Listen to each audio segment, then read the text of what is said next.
On this episode of Walk a Mile in Their Shoes, we are at Shay Park in Saratoga Springs, Utah, and our guest today is Craig Dearden. Hi, my name is Craig Dearden. I am originally from Riverton, Utah, and I'm here visiting from San Antonio, where I work for the Air Force as a squadron commander for pilot training for the remotely piloted aircraft community in the Air Force, Reapers, Predators, Global Hawks.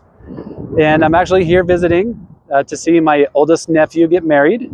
And I just so happened to contact my awesome brother-in-law, Jared Benware, and told him I'm a huge fan of Walk a Mile in Their Shoes, and offered to get a little bit of exercise and a little Q&A. So here I am. Hey, Craig. Hey, Jared. Good to see you, brother. Good to see you again. It's been a while. Yes, it has. I'm excited to have you try to fit on my shoes and walk a mile in them, but excited to have some Q&A with you. I'm a huge fan. Well, I'm glad. I'm glad that you were interested and willing to do this. That's really awesome. Yeah, I love it. You know, one thing that I'm always curious about, and first of all, I always also want to make sure that you're feeling okay to walk. And I feel great. You feel good? Okay. I need to go on a walk. All right. Walk and talk. Sometimes people have some nagging injuries, so I want to make sure you're okay to move around. I'm good. Okay, good. Well, another thing that I'm always really interested to hear from people is what kind of drives them to do the work that they do. And I'm like really eager to hear what drove you to be part of the military, and specifically the Air Force. What drove you to that point? Well, ever since I was a teenager, I always wanted to fly. Mm-hmm. I wanted to be a pilot. And when I was really considering being a pilot, I was working at Snowbird Ski Resort, and I was like, it would be awesome to be ski patrol, fly a helicopter, and then ride the mountain. That was kind of like, oh, what a great life that would be. Mm. Then I went and did a mission for my church back in 1999.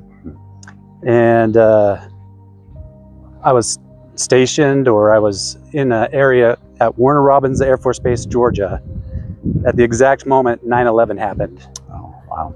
And we were in the home of a friend who was a commander for an Air Force operations group. Mm-hmm. And the way that he kind of demonstrated the warrior mentality and esprit de corps and a love for country and wanting to protect really impressed me. I had never considered military, but after seeing that, and I do have pride in my country, and I did, and when I saw that happen to our nation, I got angry, and I wanted to do something about it. So I wanted to be like, I believe his name was Brother Jacobson. I wanted to be like him, a warrior, and serve my country, and pay back the damage that had occurred to me personally and my country. So I worked my butt off to go put myself through college, do the Air Force ROTC, and just hope that I met the requirements and standards to be a pilot, because I wanted to fly. Mm-hmm. And I wanted to serve, and there's no better way to do that. And I made it, and I've been in the Air Force 18 and a half years now, flying for the United States Air Force. So it was a moment, a thing that happened that really kind of made a huge impact on me, and a desire to serve and also enjoy a career doing so. Mm-hmm. That's some serious passion that led you to that. That's so awesome, and how grateful we are for you and good men and women like you that support our country and keep us living the freedoms that we have. We're very grateful for you. Thank you. In a day-to-day, there's a lot of things that go on, and certainly in wartime, but like, how about like some of the more, I guess, non glorified, or what are some of those day-to-day rewards that you see working with your squadron and things like that? Like a little mini wins and things that really excite me and continue to keep me motivated is I've got over 150 troops in my squadron that I supervise and command for, and they're ranked from a lieutenant up to captain, major, lieutenant colonel. And then I also have a very large civilian footprint in my squadron. So a lot of retired pilots come in and are civilian instructors. And my day-to-day wins and things that really keep me motivated is seeing my troops succeed and really make a path for themselves to be successful in their career. My favorite thing to do is to tell somebody, congratulations, you've made rank, you're advancing in rank, because it's very competitive and it's hard to compete against your peers and the entire Air Force to step up. And in the officer corps, it's very difficult, and people just work their hearts and their butts off, and some don't make it and they're crushed. But when I can call somebody and say, congratulations, you're going to be a major or you're going to be a lieutenant colonel, and seeing their excitement and that their hard work has paid off is always great. I love to recognize my troops. Every Wednesday, I hold a thing called, you might laugh at this, it's called Whiskey Wednesday. And we all come together at 3:30 in the afternoon at the end of the day and end of flying. And we meet in the bar and everybody shares a drink of their choice. And we just kind of bro out and talk about work, talk about life, ideas, how you doing, kind of a thing. Check in on them. And I also use that time to give out accolades, awards, and recognition. So that's become a tradition in the last year and few months that I've been in command with my squadron. So I love to recognize people for the hard work and the sacrifice and time they spend away from family in the military. Wow, I love that you take such great pride in what they do, and I imagine it kind of takes you back to when you first were in those moments in those shoes when you were making your way to that point, huh? Yeah, I've had some pretty bad squadron commanders and felt like I had not been taken care of, was criticized, not recognized for a lot of the work I'd done. And I told myself, if I am ever in their shoes, I'm going to be the best squadron commander, and I'm going to take care of these guys and gals, and give them the recognition and do everything within my authority and power to help them advance in their career field. Obviously, if they deserve it, but everybody in my squadron deserves it. Everybody's great. Yeah, that's fantastic. I love that. Clearly you have a good bond with the people that you work for and work with and work over, and they're great people. That's awesome. I love that. Well, there's also probably a lot of moments in the work that you do where it's really high stakes, a lot of high stakes decision making, right? 100%. How do you maintain your cool in those high stakes moments? That's a hard thing to teach somebody. We are a schoolhouse, and we're teaching them how to be combat aviators in the world's greatest Air Force. And one of the toughest things for them to learn is decision making and task management, airmanship, officership, crew resource management, like working as a team in the cockpit and stuff like that. And that's a hard one to teach. And you can't teach someone to really figure out how to maintain high stakes moments, how to manage stress. So the cool thing with my unit and the base I work at in San Antonio is the Air Force finally figured it out and said, you know what? The human, the person, is also a weapon system, just like an F-22, an F-35, or an MQ-9 Reaper. And we have to maintain them and take care of them, right? And so we found this contractor named CRAFT, C-R-A-F-T, stands for Comprehensive Readiness for Air Crew Training. And in my unit, we have a cognitive specialist, a physical fitness specialist, and a nutritionist who teaches courses on how to take care of yourself, maintenance, sleep, nutrition, exercise. Because if you let yourself go, if you're not getting the sleep, you're not going to be able to manage your stress. And we want to build up the body battery.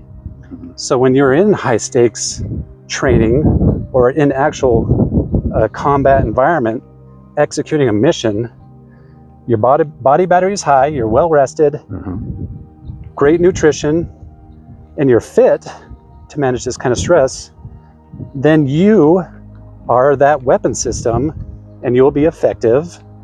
And the chance of completing the mission is much higher because you're taking care of yourself.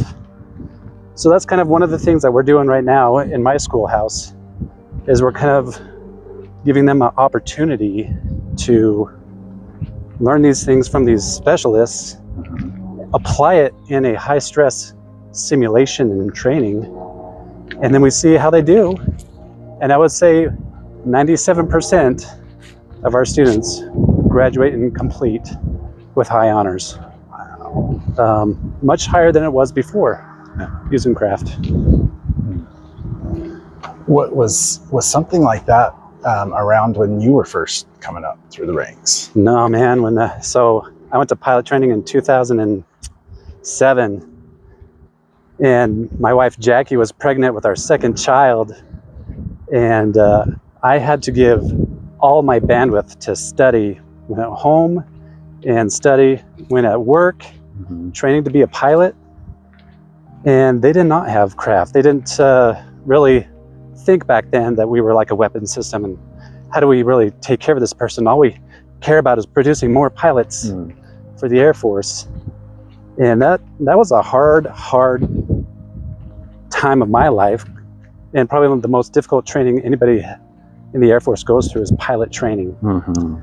So stress was high, and the only thing that kind of helped me through was my support from Jackie, my wife, and the understanding that, you know, this is my dream and my goal.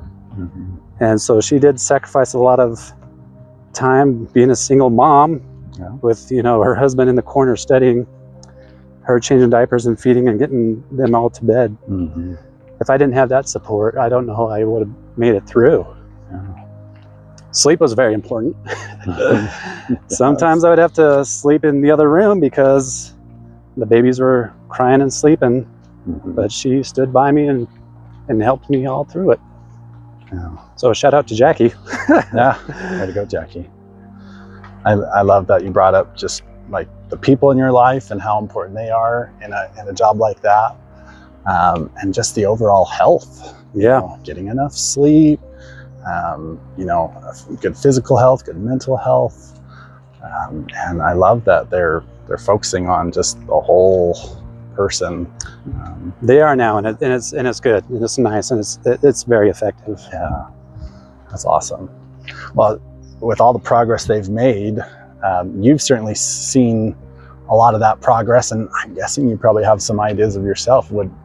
If you could be kind of, you know, real high, even higher in the ranks than you are, and say, hey, we're going to add this. Is there something that you would add to kind of help improve mental health among the military?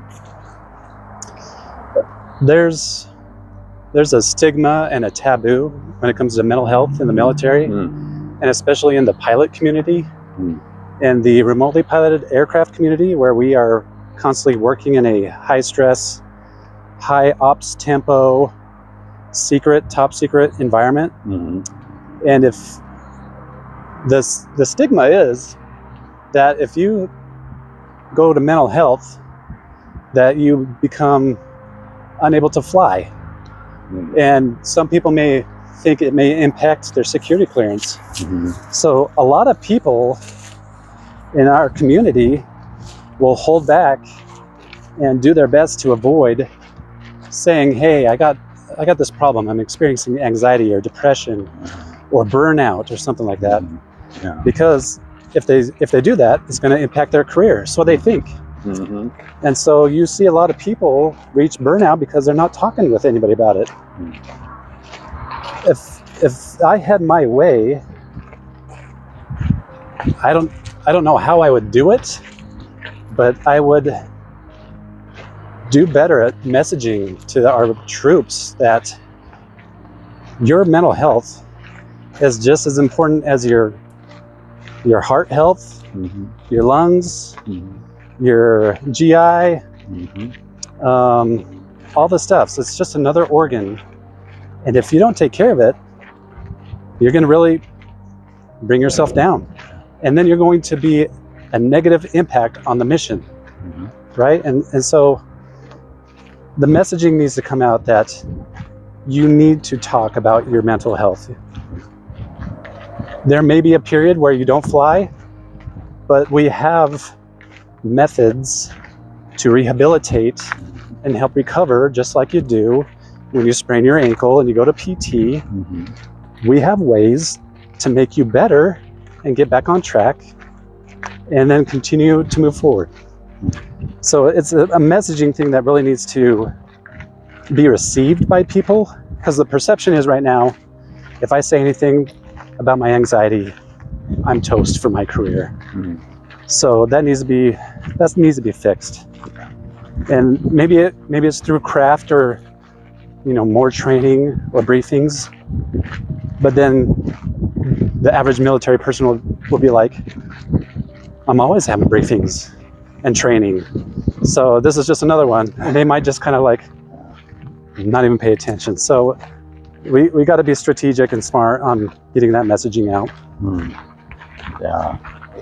Yeah, I think that's a wonderful idea. It sounds like you're kind of already making little steps into making that happen in your own career. A little bit. I've got this amazing captain who works for me.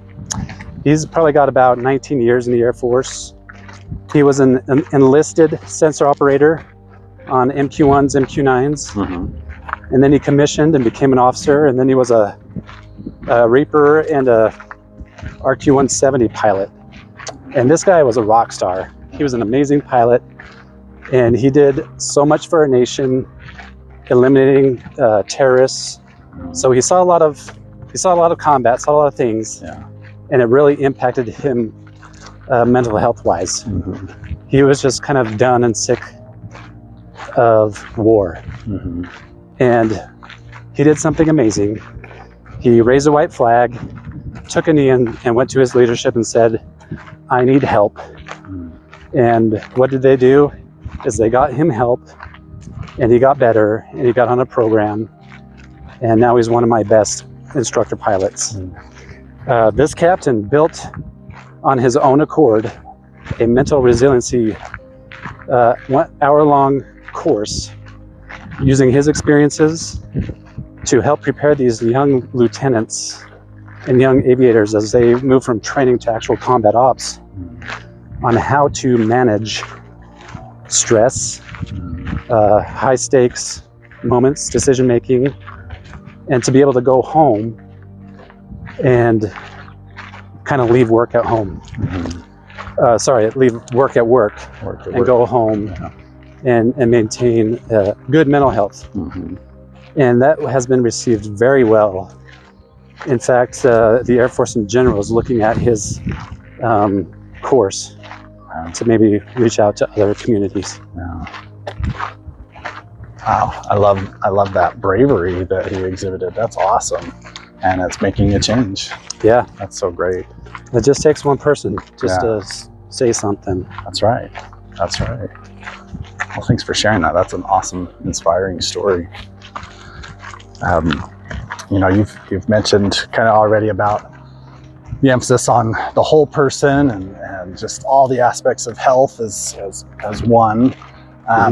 I was wondering if you'd be willing to share like just some little specific things that you do on a day-to-day basis to help keep your mental health strong and prevent burnout, things like that.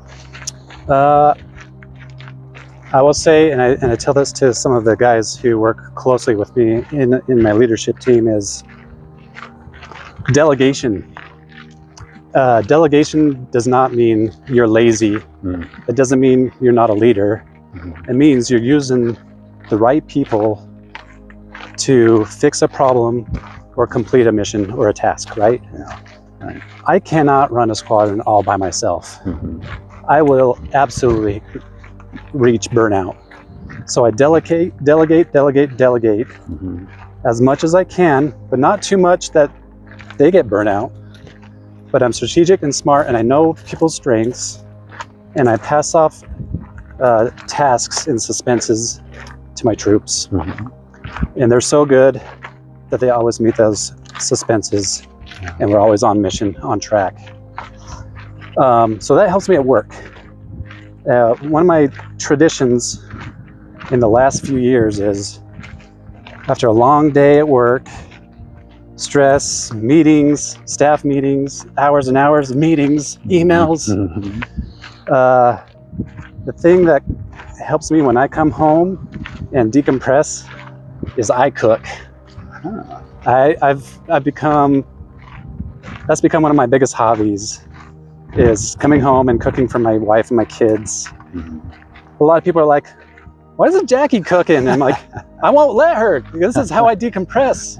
I come home, I'm sometimes still in my flight suit and getting all sorts of grease and butter and, I don't know, pasta sauce splashed all over. Gives me an excuse to wash it, right? Yes. But I'll make a dinner, and it helps me decompress. I get to focus on something I enjoy doing. I enjoy feeding my kids, and I love the feedback that, oh, Dad, this is the best baked ziti we've ever had. And I feed off that. I love it.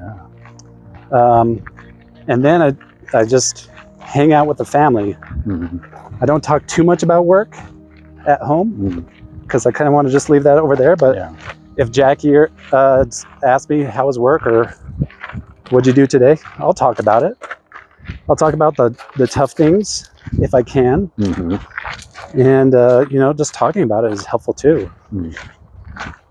And then lately we've been going on walks. Jackie and I, in the evening after we put the littles to bed. And you get those endorphins, those feel-good things. I used to run all the time. That's was one of the ways I would decompress. But those are just a few things that I do that I'm aware of. There might be other things that I do as a normal human being that may be filling up my battery and not even know it. Not realize it. Those are so awesome. You come home and cooking is just sort of an outlet for you, and being with the family, leaving work at work. Those are all just such great ideas. Yeah, we got a in-ground swimming pool in the backyard, and I'll go lay down on soak some sun before sunset and watch the kids jump in the pool and play. And I just lay there kind of thinking to myself, I'm living the dream. That's fantastic. Well, another thing I wanted to ask you, Craig, before we finish, it's always really important for me, since, like you've said, we're walking a mile in your shoes, to find out maybe a time when maybe your mental health was really challenged, and then also some of the things that you did in those really difficult times to get to manage and to get through that stretch. Oh yeah, that's a hard one, because I don't think I've ever really reached the point of a real depression or anxiety or burnout, because I feel like my relationship with my wife is so great that we've been able to keep each other balanced. But I think the things that help distract me from spiraling into any kind of stress or depression is I just love to serve.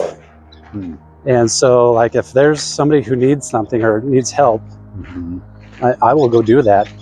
I feel like coming home from work and making dinner is serving. Mm-hmm. And coming home and giving Jackie a break from all day with the kids, allowing her to go take a nap and I get them to bed or go play with them is serving. Yeah. Spending time with them is serving. I get a lot of calls to help some of my troops outside of work, and I like get super pumped that somebody asked me to help them, so I go. Yeah. I've done a lot of community stuff for the city.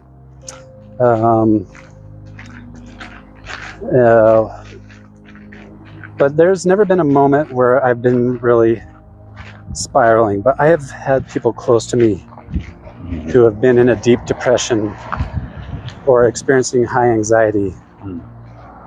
And I cannot change how they feel, but I could be there for them. I could be a shoulder for them to cry on. Yeah. And I could be there to serve them and help them around so they can sleep and recover.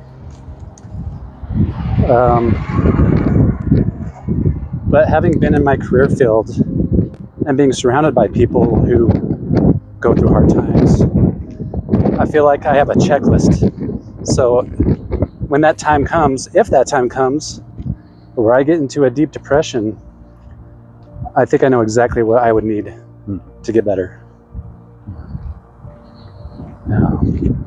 I love that you're just kind of looking outward and having that balanced life too, with family and friends and helping others, and yeah, it seems to help you to stay grounded and just in a good place all the time.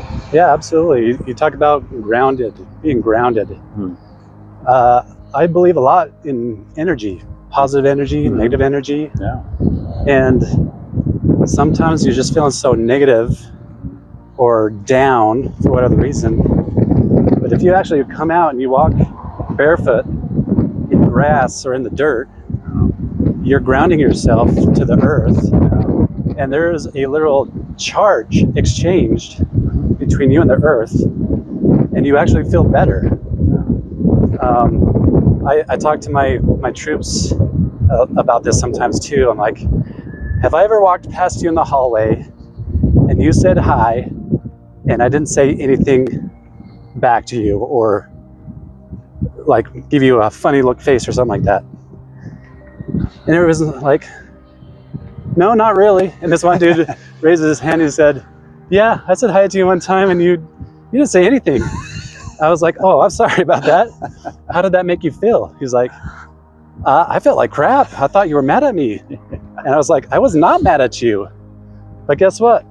We had an exchange of negative energy. Next time we walked in the hallway, did I say hi or anything? Oh yeah, you did. Like a few hours later. How did that make you feel?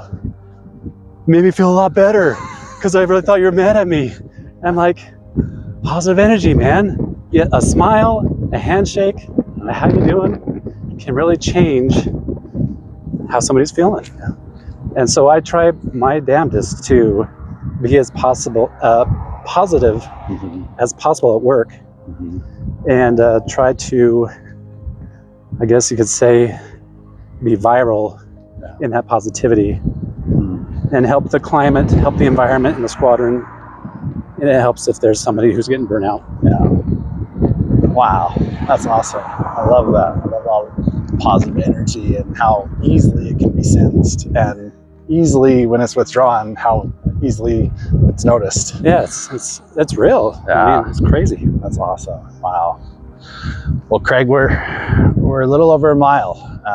We could keep talking all day. You've got so many good insights and ideas. I just want to keep hearing more.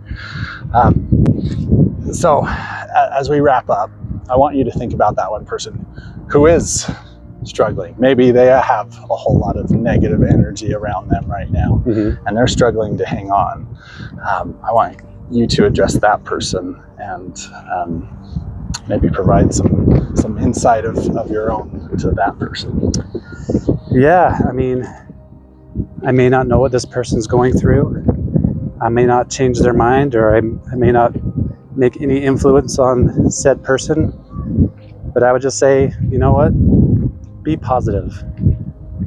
The way you're feeling right now, is not going to be a forever thing. This is a temporary thing. A charge needs positive, it needs negative. And so just remain positive. Get those positive affirmations.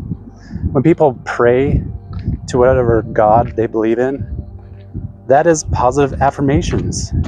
You're reciting a thing to make a change or ask for help. So whether you have a faith or you just want to give yourself positive affirmations and say, you know what, it's going to be okay. This is a hard time. It's going to end and it's going to get better.